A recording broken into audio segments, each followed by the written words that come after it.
full highlights coming on the way. It's a three-point game in Denver. Jamal Murray takes the long two. Gobert with the contest off the scramble. Minnesota, the breakout. DiVincenzo to Randall, and DiVincenzo, who hit a big three for Minnesota, will drop the hammer there. And well, that's overwhelming. It's a 119-114 final, and Minnesota has evened up that series. Couple of road wins tonight in the NBA. Stanley Cup playoffs continue tomorrow night. We'll see you on the back end of that one, and we'll see you tomorrow night. I didn't have time to say it again. This is SportsCenter. Indeed it is. Kevin Connors, Madeline Burke, 3 game twos in the NBA Monday night, including another Ant-Joker showdown, plus a thrilling chapter in the Knicks-Hawks rivalry. And we are just 3 sleeps away from the NFL draft. We'll get you all the latest intrigue from the Giants and Eagles next on SportsCenter. That dog is my favorite dog I've seen so far. Look at that face. Look at who's a good boy. You are.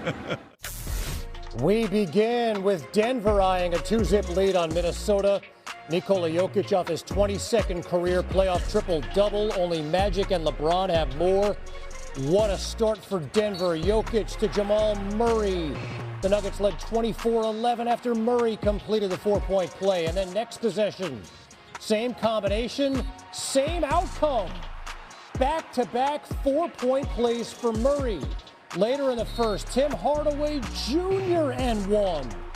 Denver, the first team with 3 converted 4-point plays in any quarter in the play-by-play era. Denver led by 14 after 1. This was a blowout, except back comes Minnesota. Julius Randle was a beast in this game. Wolves down 8. And then Ant-Man blows past Joker, finishes up over Aaron Gordon. He had a knee injury early on in this one, played through it. Ant-Man buries the 3. Minnesota takes the lead. And then closing seconds of the first half, Murray from half court to tie this one up at 64, headed into the locker room. Midway through the third, Denver down 2. The Joker started to pick up the scoring. Drano on the 3 to give Denver a 1-point lead. Later in the third, how about 16 in the third quarter from Jokic? Denver up 3, headed to the fourth. In the fourth, Joker off the mark. Minnesota the other way. Dante DiVincenzo to a wide open Jaden McDaniels. Minnesota back in front by 1. Next Nuggets possession. DiVincenzo off the miss. The other way, what a factor he was in that fourth quarter. Wolves in front by 3. 2 minutes to go. Off the Ant-Man miss. Rudy Gobert going to work and throwing it down. Minnesota in front by 4. Under a minute to go. Jokic right back at Gobert. Stuffs it over the Stifle Tower. Denver suddenly down just 2. 30 seconds to go. Still a 2-point game. Watch Jokic. Led the NBA in assists this year. Fortuitous bounce to Christian Brown, who gets fouled. 2 free throws to tie it. First one, too strong. He would make the second, so a 1-point game. 15 seconds to go. Denver down 3. After Minnesota made a pair of free throws. Murray, the step back 2, no. Defensive rebound cleared by DiVincenzo, who's going to throw it down and put this one away. Minnesota takes game 2, 119-114. Let's bring an NBA champion, Iman Shumpert now. Iman, how did Minnesota completely turn the game around after trailing by 14 after that first quarter? Well, one, they just kept with it. Minnesota is one of the better teams in the NBA of playing from behind. But when we talk about taking on the challenge, Jamal Murray and Jokic have torn up the NBA for quite a while now. Jaden McDaniels and Rudy Gobert decided enough is enough, and they locked in and they locked down. They made things uncomfortable to the point that Jokic had to go out there and take a little flop call to where Rudy Gobert got his 5th. And that gave him a little wiggle room to finally get to the basket. You saw him with that emphatic dunk when they were making that run at the end. That was the only way to soften it up because Rudy Gobert changed shots. Jaden McDaniel was in that handle over and over and over, going over the ball screen to where Jamal Murray wasn't even available to use it. There was no pocket pass available. Guys were deflecting. It was really nice to see down the stretch. And so now this series heads back to Minnesota, tied 1-1. Game 3 is Thursday. I'm on standby. We got to get your perspective in a moment on what happened inside MSG. The Eastern Conference, Jalen Brunson averages over 6 points per game more in the postseason than he does in the regular season, trying to help the Knicks get a 2-0 series lead. And that 3 adds to his point total in this one. Knicks up by 6. Now under a minute left in the first. CJ McCollum has something to say about it. Knocks down the 3, cuts the Hawks deficit to 3. Late in the second, Mikal Bridges hits the floater at the buzzer. Knicks would lead by 7 at the break. Now under 3 minutes left in the third quarter, Jose Alvarado finds Karl Anthony Towns for the finish. Knicks extending their lead. Next Knicks possession, same score. Towns, top of the key, hits the tray. Cat had 18 points. The Knicks up 89-77. Hawks on the other end. McCollum looking for the handoff. When Bradley gets called for an offensive foul on Alvarado, McCollum and Alvarado exchanged some words after the whistle. The Knicks led by 12 going into the fourth. So pretty comfortable lead, right? Well, Brunson goes downhill, finishes the floater. Knicks now up by 8. 2 possessions later. McCollum driving, kicks it to Nickeil Alexander-Walker for 3. Nah, says yeah. Hawks down 197. Under 4 minutes, Knicks on the other end. Jonathan Kuminga denies Brunson. McCollum, Jalen Johnson finishes strong at the rim. Hawks now trail by just 1. McCollum crosses Brunson, makes the tough lay, and the Hawks have taken the lead. Now under 2 minutes left in the fourth, CJ McCollum gets past Brunson again for the floater. Hawks up by 3.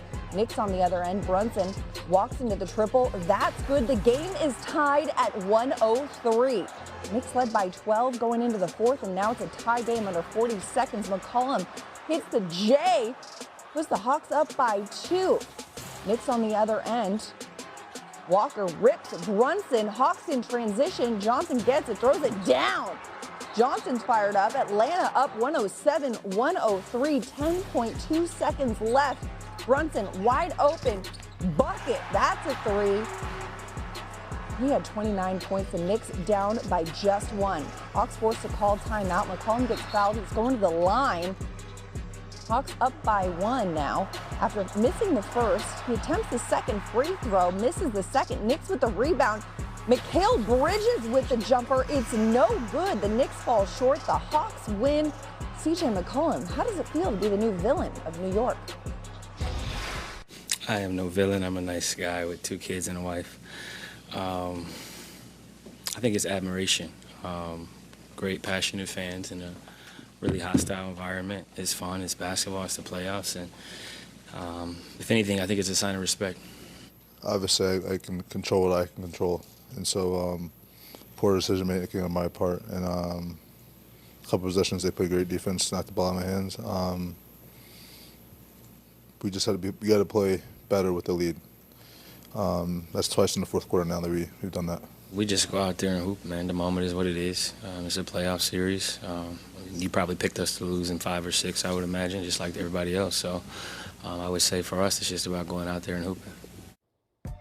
A tough fourth quarter for the Knicks. When you think of Knicks blown leads, the first place your mind likely goes Reggie Miller. 1994 Eastern Conference Finals, Game 5. Knicks led by 12 entering the fourth. Reggie took over, scoring 25 in the fourth quarter and hit Spike Lee with the iconic choke sign. We've seen that one again, though. The Knicks got a bit of deja vu last year. Game 1 of the conference finals against the Pacers. New York led by 17. Tyrese Halliburton channeled his inner Reggie Miller.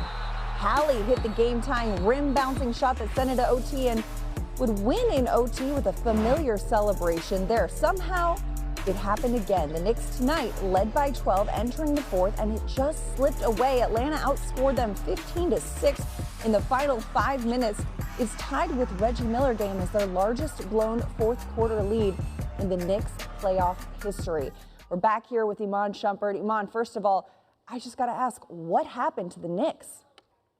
The Knicks just got a little dose of the same medicine they give everybody else. Sometimes things aren't going that well, and you put your head down and you go to the basket and good things happen. That's all the Atlanta Hawks did. They found gaps, they found their opportunities, and they forced the Knicks to play one-on-one defense. If you watch toward the end, when they first started coming and chipping after away at that lead, it was all straight line drives down the middle, or it was guys attacking the paint from the wing right back to the middle. If you know defensive principle, you know that when getting blown by going middle, you're going to have less help because there's less ability to rotate. You want to try and use the sideline and use the baseline as a defender, corral guys and keep them on that wing area or that baseline. If you want to put other guys in defensive position to help, you get a first help, a second help, you get a rotation swing. Getting beat middle can all those blow-bys, it just kills you at the rim. The shot blockers aren't available. There aren't as many players around for deflections. It's just a nightmare, and that's what happened to him. NBA champion Iman Shumpert, thanks so much for the insight. More from you later on in the show.